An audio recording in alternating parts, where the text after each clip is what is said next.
I'm a police officer with Lower Allen. I've been here 20 years. I'm a corporal. I'm a shift supervisor. So I realized, that, yeah, we do experience cumulative trauma.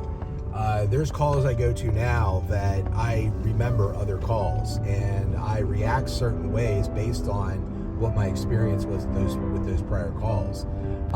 Two of my worst calls where I just connected recently that they were both suicides. I compartmentalized those calls so much, I didn't even realize they were both suicides until I started talking about the different events, and then I connected them together. And it's just strange how our brains will do that in order to try to, find a place for each and every trauma. Yeah, maybe I really do need to do some EMDR for myself for this and process the event. And it's important for me to normalize a lot of these things that, you can get through, you can push through, and what it can look like doing that. All right, Ed, we're going to do an EMDR session on a call that you had. All right, so you have the image. Mm-hmm. You have the negative cognition, I should have known better, mm-hmm. and you're feeling it in your sinuses and chest. Mm-hmm. Okay, I'm going to start the pulsars, mm-hmm. let your mind go wherever it needs to go, okay? All right. Okay, I'm going to ask you to take a deep breath and just tell me what you're noticing. So I had the image before this all happened where I gave him a ride back to his house after there was an alcohol party, and I gave him a ride home. Okay. So, and I had talked to his dad, and he knew he was in trouble. Okay. So get a call to go back to the house. It's a 911 hang up. Still thinking it's routine, thinking it's a domestic between dad and a kid. I get there, and his kid's in the driveway with his dad, and there's blood, and dad's like just yelling, and I could tell the kid's gone, and I can feel it now. My heart was in my throat then, but it feels like my heart's in my throat right now. I can just feel it there. Okay. So more and more people are coming to the scene now, but I'm just thinking that I messed up. I should have seen it. When I dropped him off, I should have seen it. I messed up. I'm done. I can't do this anymore. So they get me back. They take my gun. It made me so mad. They took my gun, and they sat me down with some guy to do like a debrief or something. And I'm like, it wasn't, why are they coming to talk to me? Why didn't I pay more attention? Second guessing. Mm-hmm. Now I'm going to that other call where the girl stabbed herself in front of me. Okay. And again, I'd been out there so many times, we talked, we were going to go to the ambulance, but why wasn't it why did I fall into that? Why did I let it be routine? Why didn't I pick up that knife?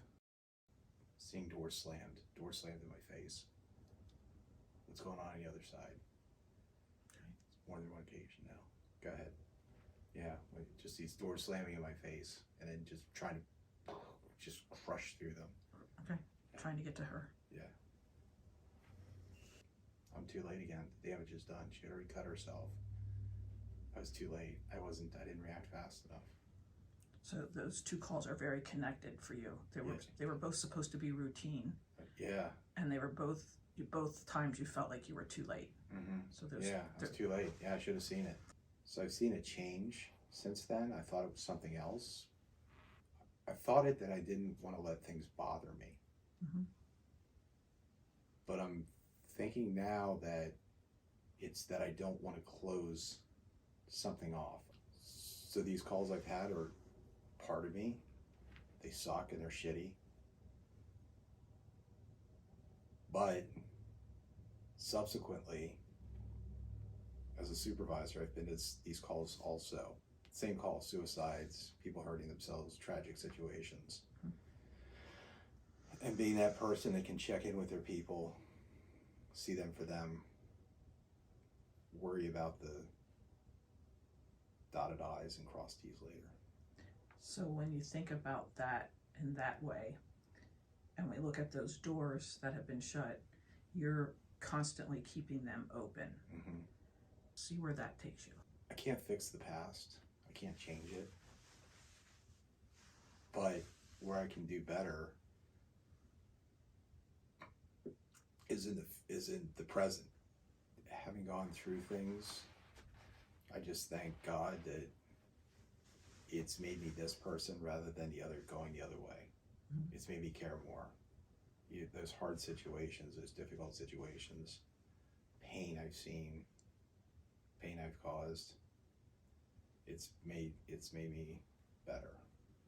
Is there anything that the Ed now wants to say to the Ed with the woman with the knife? Kind of go to that scene with your current self. Yep. I'm reminding myself that I was there by myself when this all began, and then somebody came, and then she came after me with a knife. I could have shot her. It took 4 of us to wrestle her to the ground. It took 3 more people to get there, to get her into a gurney, wrestled her all the way in the ambulance, all the way to the hospital. Once we got to the hospital, more people came in and wrestled her. She was getting bombed with drugs and everything like that. I couldn't have done it by myself. When you bring up that incident with the kid who shot himself, and he was 15 years old, on a scale of 0 to 10, where 0 is no distress and 10 is the highest distress you can imagine, what are you feeling now? It's probably like a 1 or a 2. It's a 2. Is there anything else floating around in there? I think just being like, I just kind of brought myself like back to here, like not being in that place, just being here, Being present. Yeah. Do the words, "I did the best I could," still fit, or is there something that even feels more suitable, or you want to add to that? I mean, I did the best I could, and I'm going to keep doing the best I can, but just trying to not look at it as routine, expanding the window. Okay, so as you think about that incident and the words, "I did the best I could, and I'm going to keep doing everything I can to keep doors open for people," from 1 being completely false to 7 being completely true, how true does it feel? It feels like a 6 because I see myself doing it. So I see 7 as perfection, Okay. and that's a hard thing to grab. Those calls changed the way you police, and you've already been implementing what you learned from those calls, even though you probably didn't realize it. I didn't till sitting here. So 3 days ago, we actually did the EMDR, and I really found it to be interesting. Like, as we were doing it, I found these connections that, I thought I connected the calls more together. This is one of the streets here that I would avoid going to calls to, seeing the residence I was at. If I ever had to come down here, I would think about that. It would kind of charge me a little bit, but I'm not feeling that. I'm feeling pretty okay with things. Even, looking at the particular residence, I'm not feeling any sense of extra anxiety, extra pressure. I would say to all first responders, don't wait. If you have an issue that's bothering you, go out, talk to somebody, get educated. If you get this EMDR to help you process that trauma, it doesn't make you weak. Get it done.